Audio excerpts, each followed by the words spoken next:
"Well," said my father, for reasons that can't have been clear to Mr. Taylor, "I take my hat off to you, sir. You should be proud of yourself."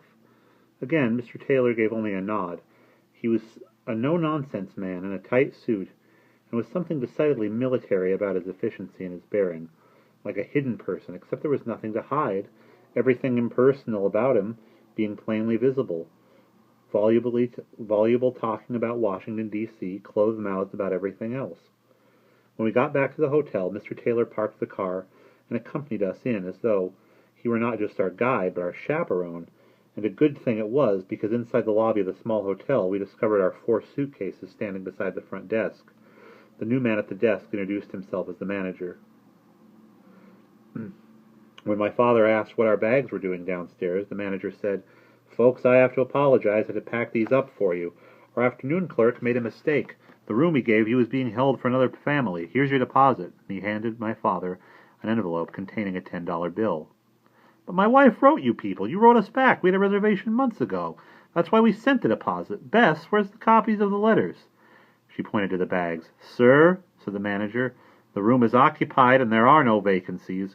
We will not charge you for what use you all made of the room today, or for the bar of soap that is missing." "Missing?" Just the word set him right off the rails. "Are you saying we stole it?" "No, sir, I am not. Perhaps one of the children took the soap as a souvenir. No harm done. We're not going to haggle about something so small or start looking through their pockets for the soap." "What is the meaning of this?" my father demanded to know, and under the manager's nose pounded his fist on the front desk. "Mr. Roth, if you're going to make a scene here—" "Yes," my father said, "I am going to make a scene till I find out what's up with the room." "Well, then," replied the manager, "I have no choice but to phone the police." Here my mother, who was holding my brother and me around the shoulders, shielding us alongside her and at a safe distance from the desk, called my father's name, trying to prevent him from going further, but it was too late for that.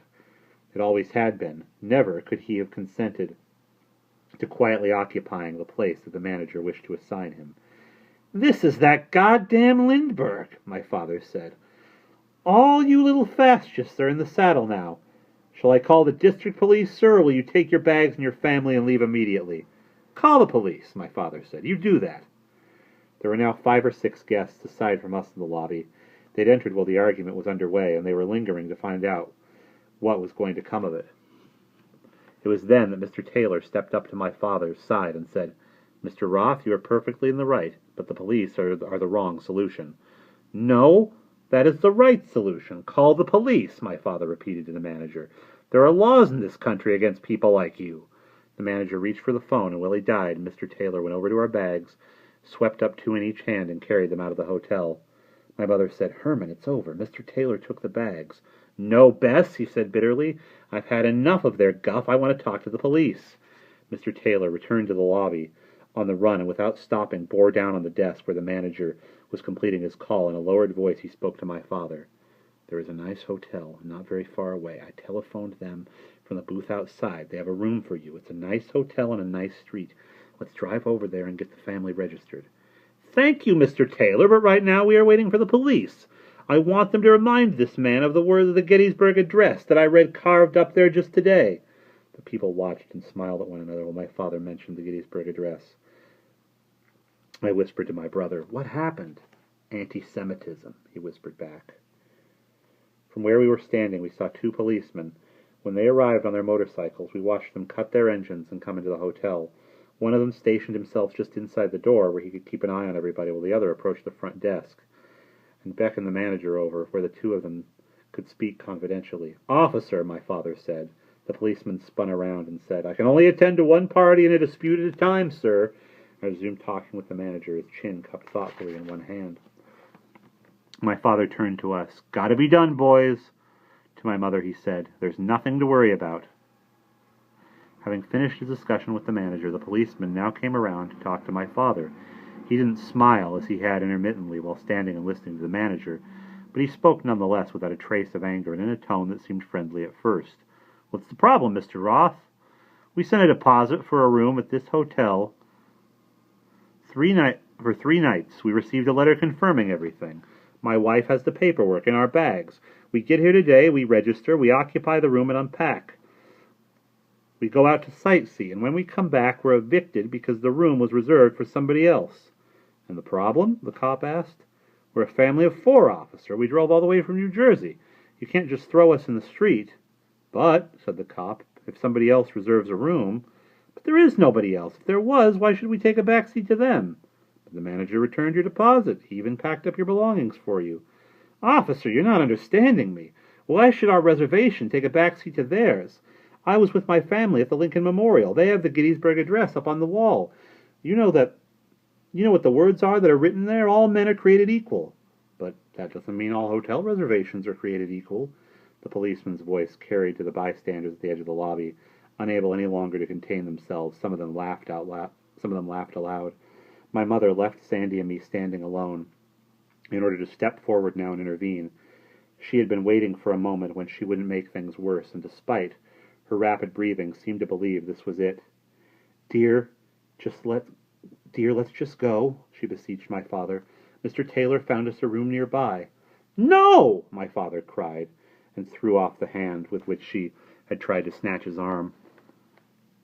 "This policeman knows why we were evicted. He knows the manager knows, everybody in this lobby knows." "I think he ought to listen to your wife," the cop said. "I think he ought to do what she tells you, Roth. Leave the premises." Jerking his head in the direction of the door, he said, "And before you wear out my patience."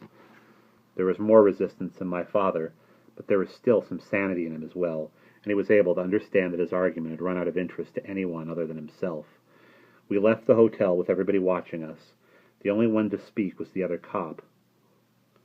From where he'd stationed himself just beside the potted plant in the entrance, he nodded amiably as we approached and put a hand out to muss my hair.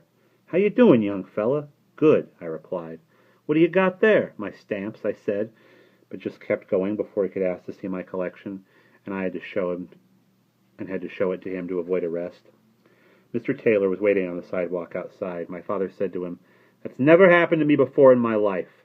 I'm out among people all the time, people from all backgrounds, from all walks of life, and never—" "The Douglas has changed hands," Mr. Taylor said. "This is new ownership." "But we had friends who stayed here and were 100% satisfied," my mother told him.